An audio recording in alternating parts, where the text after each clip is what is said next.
Nous allons voir comment intégrer des fichiers multimédia sur le site Capmention, que ce soit dans le domaine des ressources ou des QCM. Tout d'abord, on se rend sur le site Capmention et on se connecte à son compte contributeur. On va aller dans le dépôt de ressources. Donc l'objectif de ce tutoriel est d'intégrer des fichiers multimédia. Donc je vais sur cette ressource qui visiblement est invalide. Elle est inactive puisqu'elle n'a aucun fichier, donc elle n'est pas publiée sur le site. Je vais la modifier. Donc il y a principalement trois types de dépôts. On peut insérer une vidéo YouTube. Donc là, la vidéo sera directement intégrée sur le site. On peut aussi intégrer, on se rend compte en survolant ce point d'interrogation vert, des formats FLV, SWF ou MP3, donc qui seront eux aussi intégrés sur le site et proposés au téléchargement. Enfin, la troisième méthode consiste à simplement insérer, par exemple, à déposer un fichier AVI, .avi, qui ne pourra pas être lu directement sur le site, mais qui devra être téléchargé par le membre. Donc comment insérer dans un premier temps une vidéo YouTube? On clique sur ce lien, on va lui donner un titre,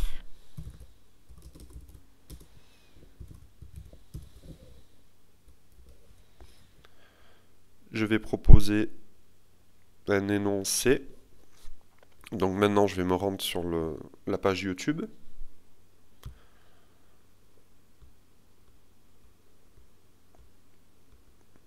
Donc voilà la vidéo que je vais intégrer.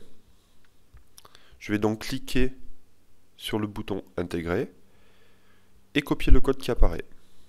Donc un clic droit pour copier. On se rend sur la page de dépôt et on insère le code ici. Donc voilà, c'est la procédure qui est expliquée sur la droite. On enregistre.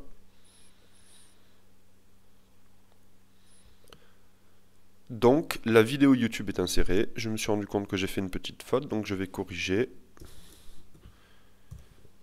Et je valide tout de suite. Voilà. Donc après on va se rendre sur la page de téléchargement pour montrer les différences principales au niveau de ces trois méthodes d'intégration. Donc une vidéo YouTube. Maintenant je vais déposer un autre type de fichier. Donc je vais revenir à la méthode traditionnelle, déposer un fichier de votre disque dur.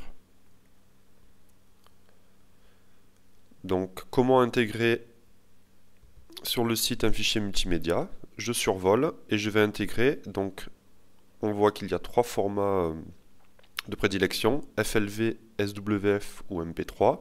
Je vais par exemple déposer un MP3 pour vous montrer ce que ça va donner. Ce serait la même chose avec un SWF ou un FLV, qui sont des formats vidéo. Un énoncé. Je parcours mon disque dur. Voilà, je prends un fichier MP3. Donc la vitesse de téléchargement dépend évidemment de votre vitesse de connexion.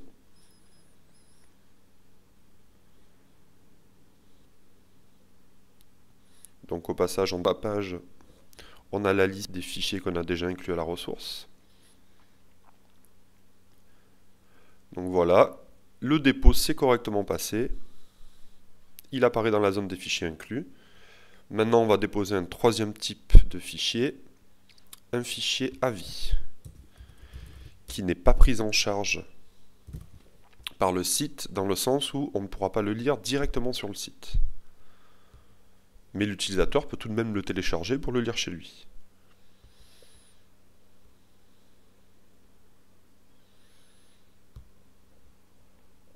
Et comme pour les autres, on remplit les informations et on clique sur enregistrer.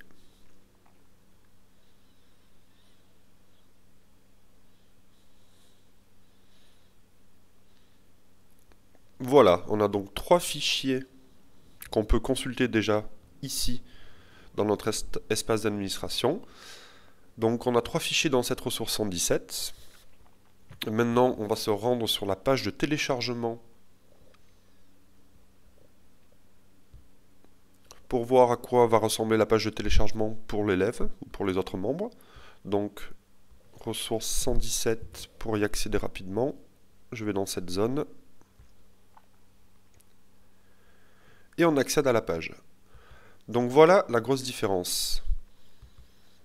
En fait, la vidéo YouTube est directement intégrée sur le site.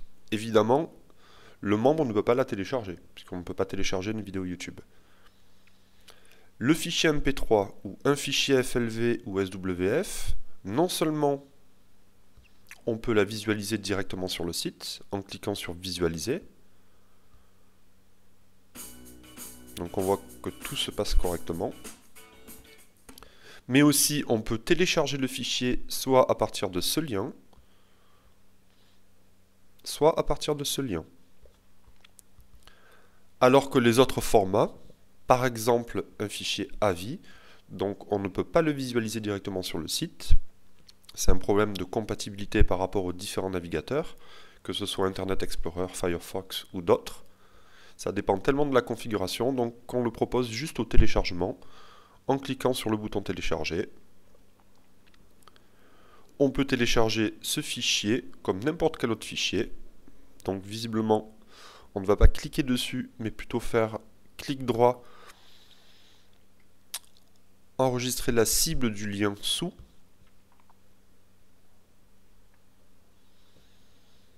Voilà.